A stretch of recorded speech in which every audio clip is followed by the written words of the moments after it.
Guys, ito po, bagong gawang bahay lamang ito at nakikita natin na mayroong bubong. At kakaiba ang design niya at napakaganda. Ang kagandahan po dito guys, ayan, makikita natin yung loob mismo nito kung gaano kaluwang. Yung sukat na 7.5 meters by 12 meters. At ito nga, ibinahagi sa atin ni Foreman kung magkano na ang nagagastos niya dito. Sa totally rough pa lamang na bahay na ito at meron na siyang bubong. So ang kagandahan pa dito guys, meron po siyang loft room.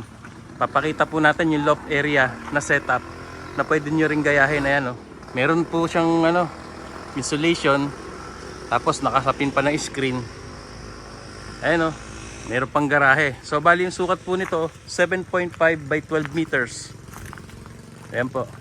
Oh, napakaganda po nung pagkakagawa.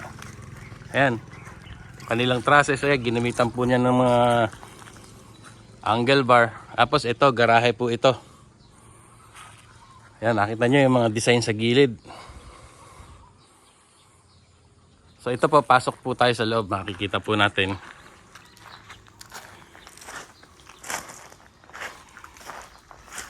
So tingnan po natin yung pagkagawa po ng trusses nila. Ayan, oh.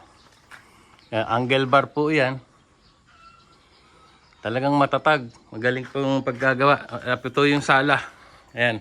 Naka-ready na rin po yung kanilang mga hamba. Ayan, oh. Ayan, angle bar. So, mga C-par lines, tapos insulation. Plus may screen pa na nakasapin. So high ceiling po ito. Ito po yung pinakasala, guys. Ayan, naka-high ceiling po yan. Yan, ito po yung luwang ng 7.5 by 12 meters. Yan, totally rough pa lamang siya. Pero ito paunti-unti mabubuo na ito. So dito naman po tayo sa mga kwarto. 3 kwarto po ito. 1, 2, 3. Tapos isang CR. So dito po tayo sa master's bedroom. Ito po yung merong loft. Yan. Ayan po. Oh. Naka-prepare po yan sa loft area or loft room. Lalagyan po nila ng dito yan. So napakaganda po. Kaya kung kayo may budget at nagpapagawa ng bahay at gusto nyo yung high ceiling yung sala, gayahin nyo to. Tapos yung room, pwede nyo gawing ring loft area or gawin yung office o ano man. Ayan, oh. Ito po yung luwang ng kanilang master's bedroom. Tapos, ito naman, yung pangalawang kwarto. Almost ready na rin po ito. Palitada na lang. Ayan, oh.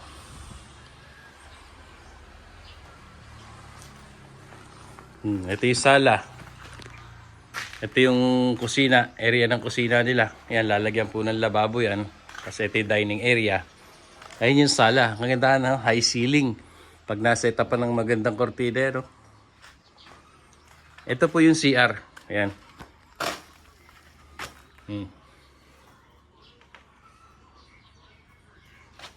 Ayan, totally rough pa lang.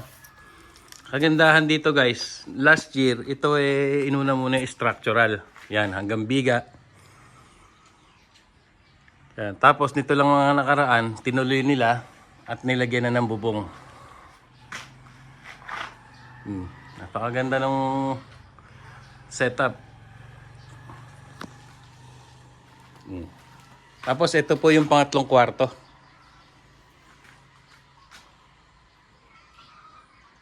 Yan po yung pangatlong kwarto. Ginawa muna nilang bodega, lagayan ng mga importanteng gamit. Ayan, oh. Nakita nyo yung itsura niya sa labas, yung view niya sa labas. Tapos pagpasok natin sa loob, ito po yan. 7.5 by 12 meters. High ceiling with 3 bedrooms at isang CR. Meron na po siyang mga hamba.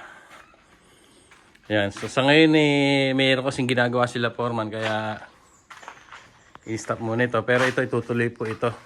Ayun na, ito po yung garahe.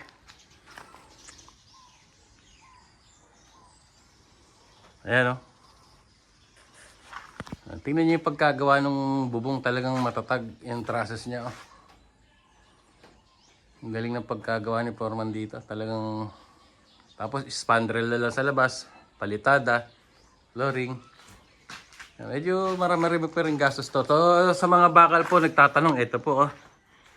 Tingnan nyo yung biga nila. 12 mm. Ayan o, 12 mm. Tapos 6 na piraso. Biga pa lang yan. So, ang tatag ng bahay na to. Lalo yung poste. Puro 12 mm, 10 mm lang po ginamit nila dito. Ito naman yung terrace.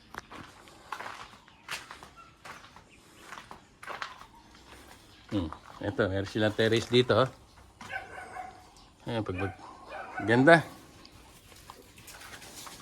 Ganda yung setup ng bahay na to. Ang ganda ng pagkakaplano rito.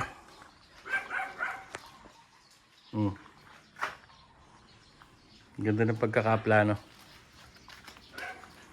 So, tignan po muli natin yung labas, yung forma niya.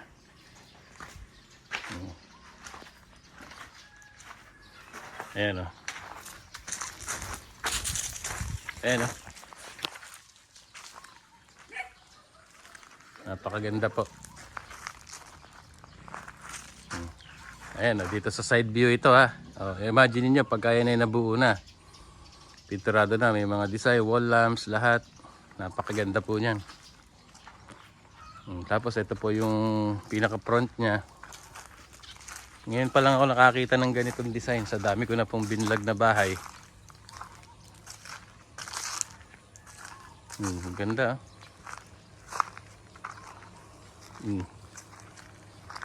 Ito yung harapan. Ganda. Ayan o.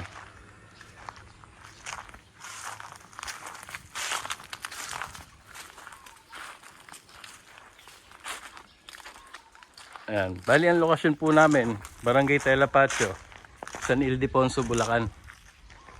Ito pala magandang view. Ganda. O, tapos ito pa yung isang project niya, 2-story house po ito, na kung saan ito yung poste ang inuna at yan naka-level na po siya sa paggawa ng slab. I-update ko po kayo dyan pagka yan igagawa na. Yan, bahay po nung anak ni Foreman ito. Yan, anak niya to, tapos anak niya din ito. Ayan po.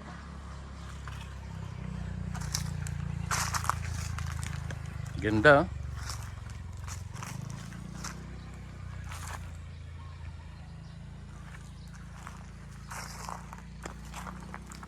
Laki ito, malaking bahay ito.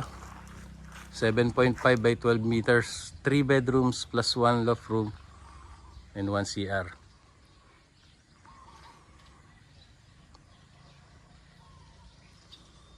Ganda.